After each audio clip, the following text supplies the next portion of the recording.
शक्तिदेव परमेश्वरलाई धन्यवाद। सधैँ ख्रीष्टको नाममा सबै मण्डली परिवारलाई जय मसीह। अनि हाम्रो गुरु टिमलाई पनि जय मसीह। अनि हामी सरी पनि भन्छौँ, कारण बिहान 9 बजी हामी डिभोसी क्लासमा वचन घोषणा गर्न सकेनौँ। हिजो 8 बजी लाइन गएको थियो, बिहान 8 बजी आएको थियो।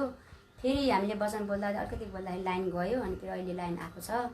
त्यसै कारण अहिले आज हामी 13औं दिन भएको छ उपवास। यो 21 दिन हामीले थालेको, परमेश्वरले हामीलाई अगुवाई गर्नुभएको अनि प्रभुले हामीलाई अराउनु भएको काम चाहिँ आज 13 दिन भएको छ। अनि आज 12 अध्याय मात्रै बाइबल अध्ययन चाहिँ हो।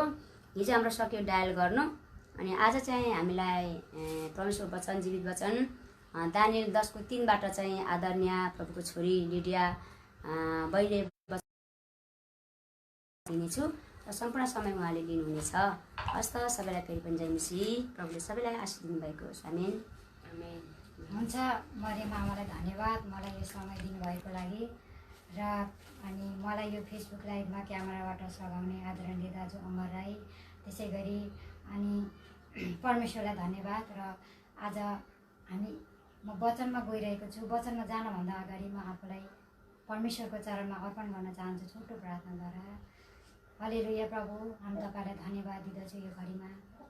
तपाईँ परमेश्वर पिताले म जस्तो तुच्छ मानिसले प्रभु आज साँच्चै नै प्रभु यो इन्टरनेटको माध्यमबाट लाइभ वचन प्रसारण गर्ने मौका दिनुभएको लागि तपाईँलाई म धन्यवाद दिँदछु राजा। दानियल 10:3 अनुसार जुन वचन मैले बोल्दैछु प्रभु, म होइन प्रभु, तपाईँ आफै स्वयं भएर बोल्नुहोस् पिता, किनकि म आफ्नो तर्फबाट होइन तपाईँको तर्फबाट बोल्न सकु। र जतिजना तपाईँका छोराछोरीहरूले, प्रियजनहरूले हेर्दै हुनुहुन्छ उहाँलाई आशिष मिलेको होस् भनिकन म प्रार्थना गर्छु। र अल्मलाउने आत्मालाई म इन्कार गर्दछु प्रभु, धन्यवाद दिँदछु राजा। अबको बाँकी समय म तपाईँकै हातमा समर्पण गर्दै माग्छु आशिष यीशु ख्रीष्टको नाममा। हुन्छ, दानियल 10:3 पढेर सुनाइदिनु हुनको लागि म आदरणीय बहिनी सुमीलाई अनुरोध गर्दछु। उहाँ चाहिँ क्यामेरा पछाडि हुनुहुन्छ, उहाँले मलाई हेल्प गर्नुहुनेछ। हुन्छ, धन्यवाद छ। म दानियल 10:3 पदमा पढ्नेछु। जहाँ लेखिएको छ, मैले कुनै मिठो खाना खाइनँ, न मासु न दागमत मेरो मुखमा पर्यो, न 3 हप्ता न बितेसम्म मैले कुनै पनि किसिमको तेल घसिनँ। आमेन। धन्यवाद। आज हामी 21 दिने उपवासमा हाम्रो चल्दैछ र यो उपवासमा हामी चाहिँ दानियलको उपवास बसेका छौँ। र दानियलको उपवास उहाँको उपवास कस्तो छ भन्दा एक प्रकारको शोकमा बसेको उपवास छ। हुनसक्छ त्यो ठाउँमा त्यति बेलाको समयमा लडाइँ चल्दै थियो, कहिले पलिस्थीहरूको विरुद्धमा, कहिले कसको विरुद्धमा लडाइँ हुँदै गरेको समयमा त्यहाँ कुनै न कुनै घटना भएको हुनुपर्दछ।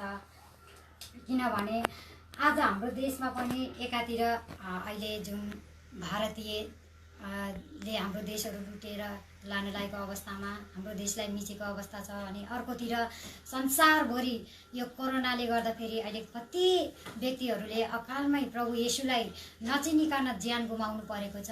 कतिजनाको परिवारहरू के अरे श्रीमती परमेश्वरमा छ भने श्रीमान संसारमै हुनुहुन्छ, प्रभुलाई पाउनुभएको छैन। बाबुआमा प्रभुमा छ भने छोराछोरीहरू ब्याक्सलाइट भएको छ। त्यो भएको कारणले गर्दा यो अकालमा आज हामीले प्रभुलाई गर्न सक्ने केही त होइन, हामीले बलि दिएर त केही पनि हुँदैनौँ।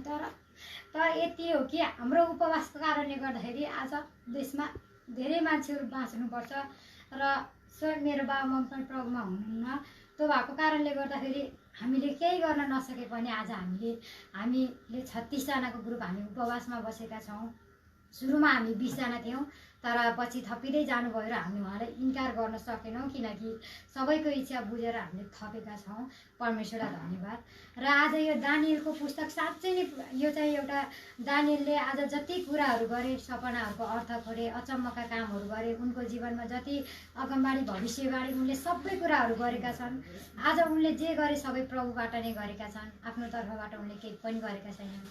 उनी एउटा नम्र व्यक्ति हुन्, ताकि उनले परमेश्वरलाई आज उनले परमेश्वरमा भरोसा राखेको कारणले गर्दा आज उनले हरेक ठाउँमा उनलाई धेरै पटक सतावट आयो, धेरै पटक टर्चरहरू आयो। कहिले उनलाई बाख्रा सिंहको खोरमा लगेर थुनिदिए र पनि प्रभुले बचाउनु भयो। कहिले उनका साथीहरूलाई के अरे आगोको भट्टीमा लगेर जलाइदिए तर पनि परमेश्वरले बचाउनु भयो, किनकि उनको भरोसा उनको तृष्णा एउटा परमेश्वरमा थियो र परमेश्वरले उनलाई बचाउनु भएको छ। आज उनी त्यसै होइन, आज उनी ठुल्ठुला व्यक्ति भएका छन्। आज उनको मान इज्जत सम्मान ठुलो छ। जब हामीले परमेश्वरमा साँच्चै नै हामीले घमण्डले प्रभुलाई देख्न सक्दैनौँ। हामीले प्रभुलाई देख्नको लागि हामी आफू मरे तुल्य हुनुपर्दछ। आफ्नो बाहिरी शरीरलाई हामीले मार्नु पर्दछ। भित्री शरीरलाई नयाँ बनाउनको लागि हामीले बाहिरी शरीरलाई मार्नै पर्छ। किनकि दानिएलले पनि यहाँ 3 हप्तासँग उपवास बसे। उनी उपवास बस्दा पहिल्यै भएका छन्, मरे तुल्य भएका छन्। अनि त्यति बेला उनलाई मिखाएल स्वर्गदूत आएर उनीसँग बातचित गरेका छन्, उनलाई शक्ति दिएका छन् र उनलाई उच्च मानिस भनेर पनि त्यहाँ सम्बोधन गरेको कुरा हामीले पाउँदछौँ। हो, आज साँच्चै नै आज यो संसारमा आज घमण्डले, आज धन मान बुद्धिले आज केही पनि गरेन। आज मान्छेको करोडौँ पैसा थियो होला, त्यो पैसाले केही पनि गरेन। आज संसारमा धेरै डक्टरहरू छन्, आज तिनीहरूले पनि केही पनि गर्न सकेन। किनकि हाम्रो प्रभु जस्तो महानहरू कोही पनि छैन। किनकि यो सत्य पनि हो, यो बाइबलमा प्रुफ पनि गरिएको छ। आज कतिजना औषधि पत्ता लगाइन्छ कि भनेर कति ठाउँमा आज खोजी तलास हुँदैछ, तर पत्ता लागेको छैन। किनकि समय नजिकै आउँदैछ। आज पृथ्वीमा मानिसको दुष्टता र खराबी बढी भएको कारणले गर्दा, ओभरलोड भएको कारणले गर्दा आज प्रभुलाई पनि उहाँको पनि सहने शक्ति, आज उहाँको सहने शक्ति पनि अलिकति टुटेको हो कि भन्छु म चाहिँ। किन भन्दा जसले उहाँमा पश्चाताप गरेर अनन्त जीवनको लागि तिर्खाउँछ, भोगाउँछ, त्यो व्यक्तिको लागि कोरोना पनि केही पनि होइन। आज कतिजना बाँचेको छ कोरोनाबाट, कति निको बनाउनु भएको छ, यो हामीले कति महसुस गरेका छौँ। अस्ति भर्खर अमेरिकामा एकजना परिवारले ग्रहण गर्नुभएको छ प्रभुलाई। आज कतिजना निको पनि भएका छन्, किनकि यो प्रभुको काम हो। आज परमेश्वरको काम गर्दा कहिलेकाहीँ सतावट पनि आउँछ। साँचो भन्दाखेरि मान्छेलाई कहिलेकाहीँ पच्दैन, किनकि यो कुरा हामीले देख्न सक्छौँ। आज दानिएलको जीवनमा पनि त्यस्तै भएको थियो। किनकि उनले साँचो कुरा बोल्दा बोल्दै पनि कति मान्छेले उक्साए राजालाई। आज उनको जीवनमा पनि धेरै सतावट आए, तर उनी विजय भएका छन्। किनकि उनले परमेश्वरप्रति गर्ने एउटा भक्ति, उहाँले दिनुपर्ने आदर सम्मान इज्जत समयदेखि हरेक कुराबाट उनी चुकेका छैनन्। र यस्तो कुराहरू मेरो जीवनमा पनि धेरै आएको छ। किनकि साँचो कुरा बोल्दा कहिलेकाहीँ तितो हुन्छ, मान्छेबाट सतावट आउँछ, मान्छेबाट गिल्ला आउँछ। किनकि मान्छेबाट हरेक कुरा सहनुपर्छ। किनकि जब हामी सतावट सहन्छौँ, जब हामीमा हरेक परिस्थिति कुराहरू आउँछ, मान्छेले जब हामीलाई खेदो गर्छ, जब हामीलाई निन्दा गर्छ, जब हामीलाई टर्चर दिन्छ, त्यति बेला हामी झन् आनन्दित हुनुपर्दो रहेछ प्रभुमा। मैले चाहिँ यो कुराहरू पाएको छु। हाम्रो साथमा प्रभु हुनुहुन्छ। किनकि प्रभुलाई त कष्ट आएको थियो, सतावट आएको थियो भने हामी त मान्छे हौँ, हामीलाई त कष्ट आउँछ। किनकि परमेश्वरको चेला जो साँचो चेला त्यो हो, त्यसलाई कष्ट आउँछ। किनकि मेरो जीवनमा यो घटना धेरै छ। एउटा इक्जाम्पल मेरो जीवनको घटना म भन्छु। किनकि मैले मेरो प्रभुले मलाई एक दिन के भन्नुभयो भन्दाखेरि, छोरी अब मण्डलीमा धेरै बाधा आउँछ, मण्डली उथल पुथल भित्र हुन्छ छोरी, त्यति बेला म हाँस्नेछु भन्नुभयो।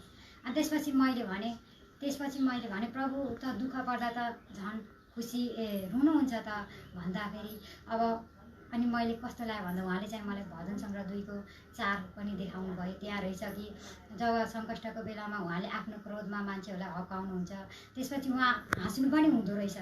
किनकि हामी अटेरी भयौँ, हामी उहाँलाई टेरेनौँ। अनि उहाँले हाम्रो निम्ति आँसु बगाउनु के खाँचो छ? हाम्रो कष्टमा आँसु बगाउनु उहाँलाई खाँचो छैन। हामीले उहाँले समय दिएको, उहाँलाई हाम्रो पनि माया लाग्छ त। प्रभु मायालुमा मायालु पनि हुनुहुन्छ, दयालुमा दयालु पनि, अत्यन्तै दयालु हुनुहुन्छ। उहाँको दयालाई वर्णन गरे सकिँदैन। किनकि अनि मैले यो मण्डलीमा यो दर्शन पनि मैले भने। त्यसपछि मैले भन्दै गर्दा के भयो भन्दाखेरि मेरो लागि के अरे कस्तो भयो भन्दा यो दर्शन यसलाई अरूले सिकाएर यसले भन्दैछ, यसले प्रभुबाट होइन होला भने। किनकि थाहा छैन मेरो सम्बन्ध र प्रभुको सम्बन्ध कस्तो छ भन्ने कुरा उनीहरूलाई थाहा छैन नि त। उनीहरूले त के हेऱ्यो भन्दा सिर्फ मेरो बाहिरको अनुहार हेर्दाखेरि लुरी ल्याङ्गे देखेँ, तर मेरो बाइबल अध्ययन मेरो प्रभुको घनिष्ठता उनीहरूलाई के थाहा छ?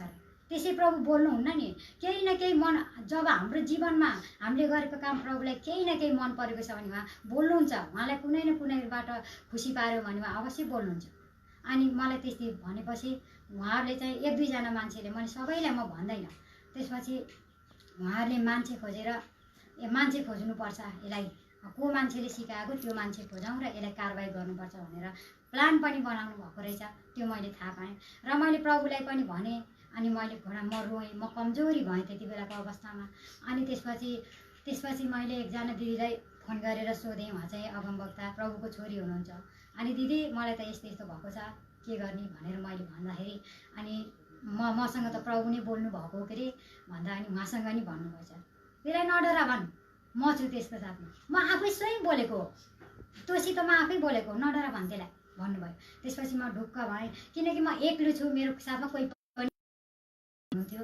कहिलेकाहीँ एक्लै हुँदा फेरि अलिकति खिन्नता लाग्छ, अलिकति मनमा हतार पनि हामीले प्रभुमा राख्यौँ भने उहाँले साहस दिनुहुन्छ, हामीलाई जिउने शक्ति उहाँले नै दिनुहुन्छ। किनकि हामी उहाँमा रह्यौँ भने उहाँले हामीलाई सब थोक गर्ने शक्ति सामर्थ्य दिनुहुन्छ। बस हामीले चाहिँ उहाँको आज्ञालाई मान्नु पर्यो। यो बाइबलमा लेखेको एउटा पनि आज्ञा चाहिँ हामीले चुकाउनु हुँदो रहेनछ। किनकि मैले विगतका दिनहरूमा मैले बाइबल पढेँ, उपवास पनि म बसेको हो, तर कुन व्यक्तिको उपवास बस्नु पर्दो रहेछ, कस्तो व्यक्तिको उपवास बसेको छु भन्ने कुरा मलाई थाहा भएन। किनकि मैले कसरी पढ्थेँ भन्दा म बाइबल सबै बुझेर पढ्छु भनेर पढ्थेँ, तर जसले बुझेर पढ्छु भन्छ नि त्यो मान्छे फेल खान्छ आत्मामा। किनकि यो मैले अनुभव गरेँ, फेल खान्छ। प्रभुको वचनलाई बुझेर बुझि नसक्नु छ, उहाँको ज्ञान त अपरम्पार छ, शक्तिशाली छ, कसले बोल्न सक्छ उहाँको ज्ञानलाई। त्यसैले हामीले बुझ्नुभन्दा पनि हाम्रो जीवनमा प्रभुले हामीलाई के भन्न खोज्नु हुँदैछ त्यो कुरा मात्रै हामीले लिनुपर्छ। हामी कसरी जिउनुपर्छ बाइबलमा, दानियल आज कसरी जियो, उनलाई अब बाकोखरमा हालिँदैछ है भन्ने बेलामा उनले चाहिँ माथि गएर घोडा टेकेका छन् र उनलाई पक्रिन आउनेहरूले कोसीमा गएर घोडा टेकेर प्रार्थना गरेको देखिरहन्छन्। हेर्नुहोस् त, त्योसम्मको शक्तिशाली आज हामीले पाएका छौँ। आज दानियललाई परमेश्वरले सर्वोच्च अधिकार दिनुभएको छ। परमेश्वरको सेवक जहिले पनि नम्र हुनु पर्दो रहेछ, यो मैले पनि पाएँ अहिले। किनकि घमण्डमा कहिले पनि प्रभुको सेवक हुँदैन। र हामीले उपवास बस्दा जहिले पनि आफ्नो भन्दा पनि हामीले अरूको समस्या, अरूको भलाइको लागि, अरूको हितको लागि हामी बस्नुपर्छ उपवास। दानियलले यहाँ उपवास बस्दा आफ्नो दर्शन देखेका छैनन्। त्यहाँनिर हेर्नुहोस्, त्यहाँनिर उनले त्यो फारेस राजाको एकजना व्यक्तिको त्यहाँ घटना देखेका छन्। उनले आफ्नो व्यक्तिगत दर्शन पनि देखेका होइनन् त्यहाँनिर। अनि उनी त्यो दर्शनमा दानियल चुनिएको व्यक्ति भएको कारणले गर्दा उनी त्यहाँ छोडिएका छन्। त्यो दर्शन उनले एक्लै हेरेका छन्। आज हाम्रो जीवनमा पनि त्यस्तै हुन्छ। आज परमेश्वरले हामी व्यक्तिको लागि, आफ्नो कामको लागि चुन्नु भएको छ। तर हामीले परमेश्वरको काम, जब हामीलाई परमेश्वरले काम गर्न लाउनुहुन्छ नि, जब परमेश्वरले हामीलाई भन् भनेको कुरा भन्न लाउनुहुन्छ नि, भन्नुपर्ने कुरा भन्नुहुन्छ नि, त्यति बेला हामीले पहिले सुरुमा के हेर्छौँ, मलाई मण्डलीले के भन्ला, मलाई डिकन बोर्डले के भन्ला, है मलाई के भन्ला छिमेकीहरूले, म भन्दिनँ यो त प्रभुको नजरमा राम्रो हुनु त कहाँ हो कहाँ। तर हामी पहिले सुरुमा मान्छेको नजरमा राम्रो हुनको छ। किनकि बाइबलमा प्रभुले भन्नुभएको छ, तिमीहरू कसैसँग नडराऊ, किनकि डराउन त डराऊ तर आत्मा र शरीर नाश गर्नेहरूसँग डराऊ भनेर बाइबलमा लेखिएको छ। हामी परमेश्वरसँगको डरले मनमा शान्ति ल्याउँछ। हो, हामीलाई गिल्ला गर्लान्, हामीलाई पिट्लान् कुट्लान्, विभिन्न प्रकारका धम्कीहरू देलान्। किनकि यो कुरा मेरो जीवनमा एकदमै अनुभवको कुरा छ, मैले भोगेको कुरा छु 3 महिना अगाडि। किनकि एकजना दिदीलाई भर्खरै प्रभुले चलाउँदै हुनुहुन्थ्यो। त्यति बेलाको समयमा उहाँलाई प्रभुले कति राम्रो राम्रो कुराहरू, आशिषको कुराहरू मण्डलीमा बोल्दै हुनुहुन्थ्यो। अनि एकजना व्यक्ति आएर उहाँलाई दुष्ट आत्मा हट भनेर त्यस्तै उहाँलाई हक्कारेर प्रार्थना गर्न लाग्दै थियो, प्रार्थना गर्दै थियो एकजना व्यक्ति आएर। अनि मैले होइन, प्रभु बोल्दै हुनुहुन्छ, होइन मैले प्रभु बोल्दै हुनुहुन्छ, उहाँलाई प्रार्थना गर्न नगर्नु, प्रभु आफै बोल्नु भएको हो भनेर मैले भने। त्यसपछि त्यो एउटाको कारणले गर्दाखेरि उहाँ एकदमै रुष्ट हुनुभयो। अनि त्यसपछि मैले उहाँ बाइबल पनि पढ्न नजान्ने बिचरा उहाँ दिदी। अनि मैले के भने भन्दा उहाँलाई जान्थेँ, दिनदिनै गएर बाइबलहरू पढाउँथेँ। मैले भ्याएसम्म समयले, मेरो बल वृत्ताले भ्याएसम्म मैले उहाँलाई कभर गर्थेँ। त्यसपछि एक दिन त मलाई के समेत आयो भन्दाखेरि अब उहाँलाई नै बिचरा घरमा प्रार्थना गर्न हिँड्न मनपर्ने, प्रभुको काम गर्न अति नै मनपर्ने, अब दर्शन देख्दै गरेको व्यक्ति, भर्खर गरेको व्यक्ति, बाइबल पढ्नु भएको छैन, अब हामीले हो सिकाउने भनेर मैले कतिपय त मलाई प्रभुले स्वयं पनि जा भनेर पठाउनु भएको कारणले म गएँ। अनि जाँदाखेरि कस्तो भइदियो भन्दाखेरि मैले उहाँलाई, म जाँदा प्रार्थना गर्न जाँदा उहाँलाई पनि लान्थेँ। लाँदा कस्तो भयो भन्दा मलाई 2 जना व्यक्तिहरू आउनुभयो अनि मलाई के भन्नु भन्दा तिमीले त्यो व्यक्तिलाई किन लिएर हिँड्छौ, हात गाँसेर प्रार्थना गर्न तिमीहरू किन हिँड्छौ, तिमीहरू घर घर प्रार्थना गर्न खुब जान निटो परेको, त्यस्तो व्यक्तिसँग तिमी हिँड्ने हो भने त्यो पनि भने प्रभुको काम गर्दाखेरि यस्तो बाधा हुन्छ। अनि अर्को पनि भरे जुन कुरा मैले भन्दै नभनेको कुरा पनि हामी 2 जना त्यो दिदीले मलाई आरोप लगाए। अब उहाँको त सबै थियो, उनीहरूको उहाँको घमण्ड केमा थियो भन्दा मलाई त उसलाई त यसलाई परिवारले पनि हेर्दैन, यसको त बाबाले आमाले यसलाई हेर्दैनन्, यो प्रति सबैजना बागी छन्, यो एक्लै छ, यसलाई बिरामी पर्दा आखिरमा चाहिने हामी मण्डली त हो, यसले के गर्न सक्छ र, यसलाई दबाबमा राख्नुपर्छ किनकि यसले गर्न पाउँदैन, यसलाई दिन हुँदैन, यसलाई प्रभुको काम गर्न दिनु हुँदैन है, यसलाई दिनु हुँदैन, यसलाई हाम्रै बहसमा पार्नुपर्छ भनेर मलाई चाहिँ किन हिँड्यौ तिमी, त्यो आइमाई त यस्तो खालको आइमाई अरे त, त्यसले त तन्त्र मन्त्र गर्दछ र गर्छ अरे त भन्ने, घरि त्यसो भन्ने, त्यो एउटा सोझो मान्छेलाई त्यही आरोप लाउने, घरि होइन तिमीहरू त हामीलाई त यस्तो आरोप पो लगाएछौ त, हामीहरूलाई त तिमीहरू त बोक्सी पो भनेछौ त, ल हेर भन्दै नभनेको कुरा मलाई त कति धम्काए 2-3 जना व्यक्तिले एक्लै लाँदै धम्काउँदै गरे। अनि अन्तिममा त अबबाट तिमी यस्तो औँलै ठडाएर म झुटो बोलेको मेरो साथ मेरो प्रभु हुनुहुन्छ, अबबाट तिमी त्योसँग हिँड्यौ र त्यसलाई बाइबल पढ्न तिमीले सिकायौ भने तिमी यो मण्डली छोडेर जानु पर्ला भने मलाई। अनि मैले भने ए प्रभु तपाईँको इच्छा मेरो जीवनमा जे छ तपाईँले त्यही पुरा गर्नुहोस्, तपाईँ आफै भन्नुहुन्छ फेरि बाहिर बसे शरीरमा कष्ट आउँछ भन्नुहुन्छ। अब मलाई यहाँ के अरे कोठा दिएको 4-5 महिना भयो बस्न दिएको, यिनीहरू आफ्नै खुसीले दिएको प्रभु, म माग्न पनि गएको होइन, तपाईँ जान्नुहुन्छ। अब म त फ्रीमा पाएँ, म त गएँ, ठिकै छ, त्यहाँ बसेर मेरो जिउ राम्रो हुन्छ भने मलाई सेपरेट हुन्छ भने म जान्छु प्रभु, म जान्छु भनेर म गएँ आएको हो। अब मलाई त्यहाँबाट पनि खेदाउने, अब फलाना ठाक गइस् भने प्रार्थना गर्न हिँडिस् भने तँ चाहिँ खेदिलिस् के अरे निस्किनु पर्ला मण्डलीबाट भने मलाई 1-2 तिनीहरूले मलाई भनेछन् प्रभु, के गरौँ म, मेरो त परिवार पनि अधुरो छ, कहाँ जाऊँ प्रभु म लगाउनु, अब म त एक्लै छु प्रभु, तपाईँको हातमा छ प्रभु, अब म त छोरी मान्छे, मेरो त एउटा भएको इज्जत पनि लुटिएला भन्ने डर छ यो समयमा त भने जाउँ मैले प्रभुलाई भने। त्यसपछि अनि मलाई कस्तो लाग्यो भन्दा त्यो जुन दिदीलाई मैले प्रभुमा इन्करेज गरेको थिएँ बाइबल पढ्ने यताउति गरेर सिकाउने त्यो दिदीलाई अनि मैले भने दिदी मलाई त यस्तो टचा ऊ भएको छ मण्डलीमा, म त कसैको घरमा प्रार्थना गर्न पनि नजाने रे, केही पनि नगर्ने अरे दिदी, तपाईँसँग हिँडे त झन् मैले चर्च पनि छोडेर जानुपर्ने रे दिदी, ल अब त के गर्ने हेर्नु प्रार्थना गरौँ भन्दा उहाँले टक्क आएर चाहिँ मलाई चाहिँ एकजना मरियम आमाको कुरा उहाँले पहिले पनि गर्दै हुनुहुन्थ्यो। त्यसपछि मैले भने दिदी म त कहाँ जाने होला, तपाईँले कुरा गरेको त्यो बुढी आमा भन्नु थियो नि दिदी, अस्ति पनि बोल्यौँ, त्यो बुढी आमाको नम्बर दिउँ न के अरे नाम भन्दा उहाँले चाहिँ भन्न जान्नुहुन्थेन, मिरियम भन्नुभयो, ए ल मरियम ल उहाँको नम्बर दिउँ त भने। अनि त्यसपछि उहाँले भन्नुभयो दिनुभयो नम्बर, अनि मैले प्रार्थना पनि गरेको होइन, मैले केही पनि गरेको होइन, मैले दिदीलाई यति भने। त्यसपछि दिदीले मलाई आमाको नम्बर दिनुभयो अनि मैले भने त्यहाँ एकैचोटि कल गरेर मैले सबै कुरा आमालाई बताएपछि आमाले एकैचोटिमा एक्सेप्ट गर्नुभयो। मैले 10 दिन रात दिन उपवास बसेर त्यो ठाउँमा जान पाऊँ भनेर मैले प्रार्थना पनि गर्नु परेन र मैले घोडा टेकेर पनि गर्नु परेन र अर्को पटक 2 पटकको बिचमा म यहाँ आएको यात्राको लागि मैले त्यसरी फोन गरेँ अनि मलाई प्रभुले यहाँ ल्याउनु भयो। परमेश्वरलाई धन्यवाद होस् किनकि आज मैले प्रभुको तर्फबाट गरेको थिएँ र म यो ठाउँमा आएको छु। परमेश्वरलाई धन्यवाद होस् किनकि परमेश्वरले जे गर्नुहुन्छ असलै गर्नुहुन्छ। आज मैले यत्रो ठाउँ पाउनु रहेछ पो त मेरो जीवनमा मैले आशिष पाएको त के भएर मलाई त्यो 1-2 जना रिस्टा गरेर मलाई के भयो, मलाई केही त हानि त भएन नि। मलाई झन् परमेश्वरले दिनै आज यो आमा मार्फत आज मलाई प्रभुले उभ्याउँदै हुनुहुन्छ। मैले देखिरहेको छु मेरो प्रगति प्रभुले गर्दै हुनु। आज म घमण्डले फुलेको भए भन्नुभयो थियो मलाई तिमी किन डराउँछौ, तिमी लडेर बस, तिमी त अपाङ्ग हौ त, तिमीले त के हाले पनि तिमीले त सक्छौ त, तिमी त अपाङ्ग हौ, तिमी डटेर बस, किन छोडेर जान्छौ भन्नु। नो म जान्न किनकि बाइबलमा लेखिएको छ किनकि खमीर हालेको रोटीहरूसँग अखमिरी रोटी नमिसाओ भनेर बाइबलमा लेखिएको छ। अनि म बस्दिनँ, म मेरो प्रभुले मलाई अब जहाँ लानुहुन्छ लानु। त्यसपछि जब हामी आउने कुरा भयो अनि म यहाँ आएको, म 2076 फागुन 9 गते म यहाँ आएको। तर परमेश्वरलाई धन्यवाद होस्, परमेश्वरको काम गर्दा एकदम धेरै सतावट आउँछ। उपवास, प्रार्थना, पश्चाताप यी 3टा कुरा जब हाम्रो जीवनमा छैन भने हामीले परमेश्वरको काम गर्छु भनेर नआड्दा पनि हुन्छ। एक कदम पनि अगाडि सार्यो भने हामीलाई बाधा आउँछ।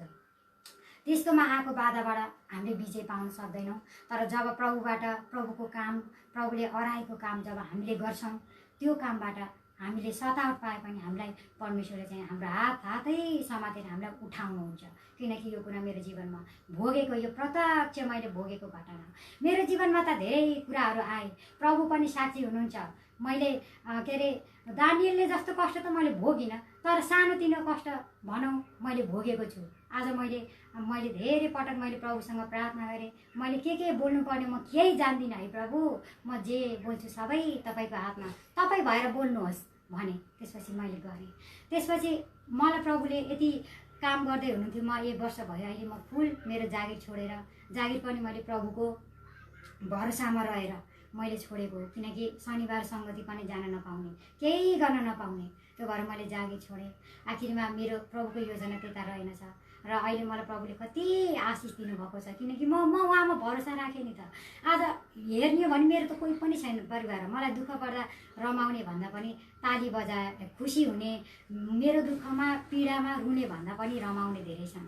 रमाउने हाँस्नेहरू धेरै हुनुहुन्छ मेरै आफन्तभित्र। तर मेरो प्रभुले मलाई कहिले पनि छुट्याउनु भएको छैन। मेरो प्रेमले मलाई यतिसम्म मेरो बेइज्जत गराइयो। त्यहाँनिर एक दिनको बेइज्जत पनि सहनुपर्छ प्रभुको काम गर्दा। मलाई यतिसम्म बेइज्जत गरियो, तर मलाई केही पनि गरेन त्यो बेइज्जतले। मलाई त आशिष दियो, प्रशस्तै आशिष दिएको छ। किनकि एक दिन चर्चमा चाहिँ सङ्गति सकेर प्रार्थना हुँदै थियो। एकजना दिदीलाई त्यस्तै हल्का अब के भन्ने दुष्ट अशुद्ध आत्माले सताएको हो कि डिप्रेसन भएको, त्यो प्रभु जान्नुहुन्छ, म जान्दिनँ। त्यहाँ बोलाउँदाखेरि मलाई एकजना दिदीले ल आऊ प्रार्थना गर्न आऊ भन्नुभयो, मलाई धम्काउने दिदीले। अनि म गएँ। ओहो आज त मलाई कसरी बोलायो यो दिदीले भन्नुभयो भनेर म खुसी हुँदै गएको। अनि प्रार्थना भयो आमेन गऱ्यौँ। त्यसपछि उहाँले के भन्नु भन्दा ल भन बहिनी तिमीले के देख्यौ, ल नडराइकिन भन त भन्नुभयो। अनि त्यसपछि त्यो दिदीले यसरी हामीदै भन्नुभयो, प्रभु मेरो नजिक आउँदै हुनुहुन्थ्यो, लिडियाको जस्तो अनुहार अनि गोरी दिदीको अनुहार आएर कस्तो छेक्यो मलाई त भन्नुभयो। मलाई त सुरुमा अलिकति थोरै आवेशमा त आएँ म, किन भन्दा म मान्छे हो होइन। तर पछि म चाहिँ रमाएँ। किन रमाएँ भन्दाखेरि आज त्यो उनीहरूले गरेको षड्यन्त्र, आज त्यो षड्यन्त्र कहिलेसम्म टिक्छ तपाईँ आफै भन्नुहोस् दर्शकहरू। त्यो षड्यन्त्र कहिलेसम्म टिक्छ? ल म यदि त्यस्तो नियतको हुन्थ्यो भने, अर्कालाई त्यस्तो गर्ने मेरो नियत हुन्थ्यो भने, मलाई आमा जस्तोको घरमा प्रभुले मलाई सजिलै स्वीकार्नुहुन्थ्यो भन्नु त। मैले भनिहालेँ नि पूर्वको बुढी आमाको नम्बर छ भनेर। त्यो दिदीले भन्ने बित्तिकै मैले फोन गर्दा एक कलमा आमाले मलाई एक्सेप्ट गर्नुभएको। पख नानी 2-4 दिन पख, त्यसपछि प्रार्थना गरौँ। यदि मलाई प्रभुले इन्कार के अरे स्वीकार गर भन्नुभयो भने म तिमीलाई बोलाउँछु, इन्कार गर भन्नुभयो भने म तिमीलाई बोलाउँदिनँ पख नानी भनेर भन्नु भएन मलाई त। ल आऊ त नि आऊ भनेर एकदम खुसीको साथ एकै कलमा म आएको। दोस्रो कलमा त मैले आउने लोकेसन सोधेँ। पहिलो कलमा उहाँलाई आउने अनुमति मागेँ, दोस्रो कलमा कहाँ छ तपाईँको घर ठेगाना सबै सोधेर म यहाँ आएको। आज म त्यस्तो नियतको हुन्थ्यो भने मान्छेलाई कतिसम्म रिस्टा हुन्छ। दानिएललाई पनि त्यस्तै भएछ, दाउदलाई त झन् कति भाषा ऊ पनि त्यही उपवास बस्ने प्रभुको भक्त दाउद पनि एक हो। उसको जीवनमा त झन् पावलले खेदै ओहो घरि भागेर कहाँ घरि नैबोध घरि कता गयो। बिचरा बौलाको एक्टिङ पनि गर्न पर्यो। तर प्रभुलाई धन्यवाद, किनभने मलाई पनि भनेका हुन्। मलाई जो व्यक्तिले धम्कायो त्यसले मलाई मेन्टल प्रब्लम पनि भनेर कुरा गरेको छ मेरो पछाडि। किनकि मेरो प्रभु साक्षी हुनुहुन्छ। मलाई त्यतिसम्म गराए। त्यसपछि मैले भने प्रभु तपाईँको काम मैले गर्न पाएको छैन र पनि यस्तो अहिले त यस्तो सतावट छ। अनि तपाईँले पहिले पनि मलाई धेरै पटक मलाई प्रभुले अब अर्कै ठाउँमा पनि समयअनुसार मेरा अर्कै ठाउँमा बाटो खोलिदिनुहुन्छ। त्यो भविष्यमा थाहा पाउनुहुनेछ तपाईँहरूले। म यसरी नै फेसबुक लाइभ आउने मौका मिल्यो भने। तर मैले भने प्रभु किन ममाथि आज यति सारा अत्याचार अन्याय के छ प्रभु? हुनसक्छ तपाईँको हातमा छ प्रभु, मेरो त कोही छैन, जे भने नि तपाईँ हुनुहुन्छ। अहिले म यस्तो ठाउँमा मलाई प्रभुले ल्याउनु भएको छ। मान्छेले मरेर स्वर्ग देख्छन्, तर मैले त जिउँदै स्वर्ग देखेको छु। किनकि आज मलाई भने जस्तो घर दिनुभएको छ प्रभुले, थाहा छ। आज मलाई केही कुरामा मलाई फिक्री पनि छैन, मलाई चिन्ता पनि छैन। किनकि मैले प्रभुमा भरोसा राखेको थिएन त मलाई उहाँले दिनुभयो नि। आज म यहाँ आउँदाखेरि मेरो प्रभुले आज मलाई कसैसँग मैले भिख मागेर मैले भाडा पनि माग्नु पर्यो।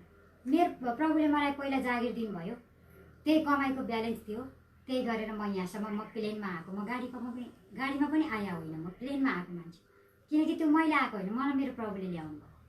मेरो पछाडि रिसडाह गर्नेहरूको लागि आज हामीले बदला लिनु पर्दैन, आज उहाँले नै बदला लिनुपर्छ, उहाँले नै लिनुहुन्छ बदला। तपाईँ र म को हो र आज अर्काको अदरमा अर्काको इन्साफ गर्ने आज हामी कोही पनि होइन। आज दानियलले पनि त्यत्रो पोस्टमा थिए, आज उनीहरूलाई साधारण जनताले राजालाई उक्साइदिए, सिपाहीले उक्साए। हेर्नुहोस् महाराजा, यस्तो यस्तो नियम बनाइएको छ त, तपाईँको देउताहरूलाई नमान्नेलाई त के अरे सिंहको खोरमा लएर थुन्ने भनेको नियम छ त, त्यो गर्नुपर्छ भनेर राजालाई दबाब हालिदिए। तब राजाले उनको कुरा सुने अनि दानियल ढुक्क भएर गए। आज म पनि त्यस्तै हो, आज मैले उनीहरूको कुरा मानेर मलाई त हाम्रो सङ्गतिमा हाम्रो झुन्डमा आउनुपर्छ तिमी भनेर दबाब पनि दिएका हुन्। तिनै धम्काउने व्यक्तिले, दुईजना हो, धेरै होइन, मैले सबैलाई म दोष दिएको छैन, मेरो प्रभु साक्षी हुनुहुन्छ। त्यसपछि अनि मैले आज उनीहरूको कुरा सुनेर हस् हजुर, हस् अब म त्योसित पनि हिँड्दिनँ हजुर, म तपाईँहरूको कुरा सुन्छु हजुर, म तपाईँहरूको कुरा सुन्छु हजुर, तपाईँहरूले मलाई यस्तो गर्नुभएको छ, धन्यवाद, तपाईँहरूको सल्लाह माने हो, धन्यवाद प्रभु, धन्यवाद हजुर, तपाईँहरूलाई म धेरै धन्यवाद दिन्छु है। हस्, म त त्योसँग किन हिँड्छु र, अब म तपाईँहरूकै सङ्गतिमा हिँड्छु, तपाईँहरूको झुन्डमा आउँछु, तपाईँहरू मैले यस्तो गर्छु भनेको भए मैले यो समय देख्न पाउँथिनँ। आज लकडाउन हुन्थ्यो त्यहाँ, आज के हुन्थ्यो त्यहाँ हेर्नु त, त्यो आज लकडाउन हुन्थ्यो, आज बिरामी भए पनि आज मान्छेले वास्ता गर्थेन, के हुन्थ्यो कसो हुन्थ्यो। आज त म झन् यहाँ असल ठाउँमा मलाई प्रभुले ल्याउनु भएको छ, प्रभुले ल्याउनु भएको छ, जे गर्नुहुन्छ उहाँले भलाइको लागि गर्नुहुन्छ। परमेश्वरलाई धन्यवाद, किनकि उहाँ भलाइको परमेश्वर हुनुहुन्छ। आज हामीले यो कुराहरू देख्नको लागि धेरै परिश्रम गर्नुपर्छ। हो, मैले विगतका दिनहरूमा मेरो जब भएको कारणले गर्दा धेरै थकाइ लाग्थ्यो मलाई, मसाज जस्तो काममा धेरै गाह्रो हुन्थ्यो। म एउटा मसाज थेरापिस्ट हो, मैले धन्यवाद मात्रै दिएर सुत्थेँ, तर उहाँले मलाई कति प्रेम गर्नुभएको रहेछ। उहाँको अचुक प्रेम, अचुक अनुग्रह ममाथि छ। मैले उहाँलाई प्रेम गरेको छैन, मेरो अधर्मको चोटले बेला बेलामा उहाँको हृदयलाई छिया पारेको छु, तर उहाँले चाहिँ मलाई यति धेरै प्रेम गर्नुभएको छ कि यति धेरै म वर्णन गरेर सक्दिनँ। किनकि आफ्नो बच्चालाई, आफूले रुचाएको बच्चालाई परमेश्वरले लट्ठी लाएर हुन्छ कि कुटेर पिटेर काटी छाटी कसरी हुन्छ, आफ्नो वेदले उहाँले सही बाटोमा ल्याउनु हुन्छ।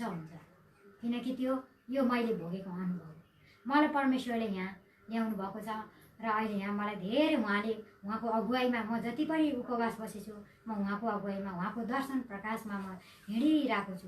आज आमा जस्तो व्यक्ति मलाई प्रभुले जुटाइदिनु भएको छ, स्वयं प्रभु आफै हुनुहुन्छ मसित। मलाई प्रभुले आज यो ठाउँहरू दिनुभएको छ, यो कुराहरू, यो मौका दिनुभएको छ। यसरी म यहाँ उभ्याउनुमा, मलाई यहाँ उभाउनुमा पनि मेरो परमेश्वरको हात छ। मेरो आफ्नो बल शक्ति, मेरो आफ्नो इच्छा, मेरो आफ्नो शरीरको तर्फबाट म आफू उभिएको छैन। आज मैले बिहान वचन पढ्दै म के बोल्ने होला है प्रभु भने, अनि कस्तो खालको गवाई दिने होला प्रभु। मेरो त जीवनमा त वचन भनेको त आफूले अनुभव गरेको कुरा मात्रै दिन्छ, मेरो त त्यस्तो त छैन प्रभु भने। तर अहिले यहाँ बोल्दा मलाई प्रभुले भ्वाक कतिपय कुरा म रोक्छु भन्दा पनि दिनु भएन, मलाई भ्वाक बोल्न लाउनु भयो। अब मैले बोल्छु भनेर बोलेको होइन, मेरो प्रभुले मलाई बोल्न पठाउनु भएको, मैले यो बोलेको हो। मेरो जीवनमा धेरै घटनाहरू छ, धेरै कुराहरू मेरो भएको छ। आज हामीले मान्छेलाई खुसी पारेर आज हामीले केही पनि पाइँदैन। आज के अरे दानियललाई पनि उपवास बस्दा सुरुमा ती मान्छे त्यहाँ अरू सिपाहीहरूले चाहिँ टन्न दागमध्येहरू उनीहरूले चाहिँ सबै कुराहरू खाएका थिए, माछा मासु खाएका थिए। तर आज उनले नडराइकन राजासँग उनले के भनेका छन्, के अरे आफूहरूले माछा मासु नखाने कुराहरू उनीहरूले राजालाई भनेका छन्। आज जब दिन बित्दै जान्छ अनि राजाले पनि हेर्दै जान्छन्, ती माछा मासु खाएका भन्दा ती माछा मासु नखाइकन बस्ने ती दानियलको साथी, दानियल लगायत उनका साथीहरू आज हृष्टपुष्ट देखिएका छन्, ज्ञानी देखिएका छन्। हरेक प्रकारको ज्ञान, समझ शक्ति, बुद्धि आज ती दानियल र दानियलको साथीहरूलाई परमेश्वरले दिनुभएको छ। आज हामीले ज्ञान पाउनको लागि घमण्ड गर्ने होइन। आज हामी ज्ञान पाउनु छ भने, आज हामी परमेश्वरको काम गर्नु छ भने, परमेश्वरमा अगाडि बढ्नु छ भने आज हामी नम्र भएर हुनुपर्छ। जब हामी नम्र हुन्छौँ तब हाम्रो परमेश्वरले प्रशस्त आशिष दिनुहुन्छ। हुनसक्छ बाइबलमा लेखिएको छ कसरी होचिनुपर्छ, कसरी बढ्नुपर्छ सोमा जान्दछु भनेर पावलले पनि भनेका छन्। त्यो पनि हामीलाई परमेश्वरले सिकाउनुहुन्छ। कुन परिस्थितिमा हामी के अरे होचिनु पर्ने हो, कुन परिस्थितिमा हामी के अरे बढ्नुपर्ने हो त्यो पनि हामीलाई सिकाउनुहुन्छ। तर हाम्रो शरीरको तर्फबाट हामीले केही गर्नु हुँदो रहेनछ। यो चाहिँ मलाई प्रभुले सिकाउनु भएको। प्रभु दयालु हुनुहुन्छ। जो प्रभुमा तिर्खाउँछ, जसले प्रभुलाई आफ्नो ज्यान दिन्छ त्यसलाई प्रभुले सबै थोक स्वर्गका चारैतिर ढोकाहरू उगारेर प्रभुले दिनुहुन्छ। जस्तै दानियलको शरीर पहेँलो भएको छ, मरेतुल्य भएको छ त्यति बेलाको समयमा। अनि दानियललाई कोही मान्छेहरू आएर बचाएका छन् त? छैन नि। दानियललाई आएर मिखाएल स्वर्गदूतले आएर बचाएका छन् दानियललाई। उनले शक्ति दिएका छन्। आज हामी त्यो पाउने योग्यको हुनुपर्छ। आज हामीले बसेको उपवास हाम्रो परिवारमा आनन्द आउनुपर्छ, राष्ट्रमा शान्ति आउनुपर्छ, मण्डलीमा शान्ति आउनुपर्छ, सारा विश्व देशले आशिष पाउनुपर्छ। यो उपवास व्यर्थैको हुनु छैन। साँच्चै नै प्रभुले यो उपवासमा अहिले धेरै अचम्मको कामहरू गर्दै हुनुहुन्छ। प्रभुलाई अपमान गर्नेहरू अहिले घोडा टेकेर प्रभुमा आउँदै हुनुहुन्छ, प्रभु साँचो जीवन जिउनको लागि। आज कति व्यक्तिहरूले दिनदिनै आफ्नो जसले प्रभुलाई विरोध गरेको छ त्यो व्यक्ति त नाश हुन्छ नै। तर आज कतिपय व्यक्तिहरू कोरोना यो भाइरसले गर्दाखेरि आज मृत्युको मुखमा पर्नु भएको छ। जब उहाँ घोडा टेक्नु भएको छ अनि उहाँले चङ्गाई पाउनु भएको कति कुराहरू देखिरहेको छु मैले। आमाले धेरै यसपालि धेरै कोरोना बिरामीलाई धेरै छुटकारा दिनुभएको छ। आमाको प्रार्थनाद्वारा प्रभुले धेरै काम गर्नुभएको छ। आज यो देशमा प्रभुले आनन्द शान्ति ल्याउन चाहनुहुन्छ। सबैजनाले उहाँको साँचो मार्गलाई पछ्याएको उहाँ चाहनुहुन्छ। सबैजनाले त्यो स्वर्गीय राज्यको हकदार भएको उहाँ चाहनुहुन्छ। आज दानियल जस्ता व्यक्तिद्वारा पनि परमेश्वरले त्यति बेलाको समयमा त्यति बेलाको राज्य परिस्थितिलाई परमेश्वरले बचाउनको लागि त्यति बेला उहाँले विभिन्न अगमवक्ताहरू दानियलहरू जस्ता महान व्यक्तिहरू, दर्शन भिजल देख्ने व्यक्तिहरूलाई पठाउनु भयो भन्दा आज जसले प्रभुलाई पाउनु भएको छैन, जसले प्रभुलाई चिन्नु भएको छैन, आज उहाँहरूको निम्ति परमेश्वरले तपाईँ र मलाई पठाउनु भएको छ। आज तपाईँ र म प्रभुको काम गर्नको लागि आज कुनै पास्टरमा कुनै मण्डलीमा अभिषिक्त भएको हुनु हुँदैन। तपाईँ र मलाई मण्डलीले अभिषेक गर्नुभन्दा पहिला माथिबाट अभिषेक गरिएर पठाइएको हुनुपर्छ। माथिबाट अभिषेक गरेर आमाको गर्भमा रचना गरिएको आफ्नै कामको लागि संसारबाट अलग्याइएको व्यक्ति भए बस त्यति भए पुग्छ। तपाईँलाई र मलाई कसैले आएर पास्टर एल्डरले आएर अभिषेक गर्नु पर्दैन। तपाईँलाई र मलाई त्रिएक परमेश्वरले अभिषेक गरे र उहाँको आत्मा तपाईँ र मेरो जीवनमा खनिए बस पुग्छ। त्यति नै हो। हामीलाई चाहिँदैन, अरू कुनै कुरा पनि चाहिँदैन। जब हामी परमेश्वरको काममा उहाँको अधीनमा रहेर हामी काम गर्छौँ, उहाँले खटाएको काम गर्छौँ, तब हामीलाई परमेश्वरले जसरी मिखाएल स्वर्गदूतले दानियललाई उच्च सम्मानका व्यक्ति भनेर सम्बोधन गरेका छन्, आधारको व्यक्ति भनेर सम्बोधन गरेका छन्। के तिनै दानियल होइनन् र? के उनी पनि आमाको गर्भबाट 9 महिना कोखमा बसेर जन्मिएका होइनन् र? कि तपाईँ र म पनि आमाको गर्भबाट नै जन्मेका हौँ? तिनै दानियलको मुखमा परमेश्वरले जीवनको सास फुकिदिनु भयो भने आज तपाईँ र मेरो मुखमा पनि नाकमा पनि परमेश्वरले जीवनको सास फुकेर आमाको गर्भबाट हाल्नुभएको छ। हामी परमेश्वरको काम गरौँ, उपवास बसौँ, प्रार्थना गरौँ। यो लकडाउनको समयमा त अरूलाई त बन्धन छ, तर हामीलाई चाहिँ फ्रिडाउनै भएको छ। झोला बोकेर टाई सुट लगाएर कुर्ता सुरुवाल लगाएर बाइबल झोलामा हालेर प्रचार गर्न जानु पर्दैन। परमेश्वरको काम घरैमा बसी गर्न पाउँछ। सुरुमा प्रभुको मण्डली भनेको घरबाट सुरु हुन्छ, त्यसपछि बल्ल बाहिर। म चाहिँ त्यो भन्छु। आज परमेश्वरले दानियललाई हेर्नु 12 अध्यायमा तपाईँले अन्तिममा हेर्नुभयो भने हेर्नु त दानियलले कत्रो मान इज्जत सम्मान पाएका छन्। किनकि यो त्यसै पाएका होइन, उनले धेरैको सताव सहे, उनको जीवनमा धेरै पीडाहरू आए। त्यसैले त आज उनी एउटा उच्च आधारको मानिस भनेर परमेश्वरको दूतद्वारा सम्बोधित गरिएका व्यक्ति हो। धन्यवाद दिन्छु। मलाई यो क्यामेराम्यानमा यो फेसबुक लाइभमा भिडियो गरेर सहयोग गर्ने मेरो आदरणीय दाजु अमर राईज्यू, त्यसै गरेर पढेर सघाइदिने मेरो आदरणीय बहिनी सुमी राई र अनि आफ्नो फेसबुक लाइभद्वारा यो विश्व राष्ट्रसम्म मलाई चिनाउन सहयोग पुर्याउने आदरणीय आमा मरियम राईलाई मुरी धन्यवाद दिँदै मैले परमेश्वरको जीवित वचन यहीँ राख्ने अनुमति चाहन्छु। तपाईँहरूलाई पनि धेरै धेरै धन्यवाद। आफ्नो व्यस्त समय पनि हेरेर बसिदिनु भयो। तपाईँहरूलाई परमेश्वरले तपाईँको परिवार, शाखा सन्तान सबै कुरामा परमेश्वरले आशिष दिनुभएको छु भन्दै म यहाँबाट ओजेल पढ्न चाहन्छु। जय मसीह। जय मसीह। जय मसीह। परमेश्वरको महिमा भएको होस्। सब्सक्राइब, शेयर, लाइक, कमेन्ट गरिदिनुहोस्। तपाईँलाई धन्यवाद भिडियो हेर्नुभयो।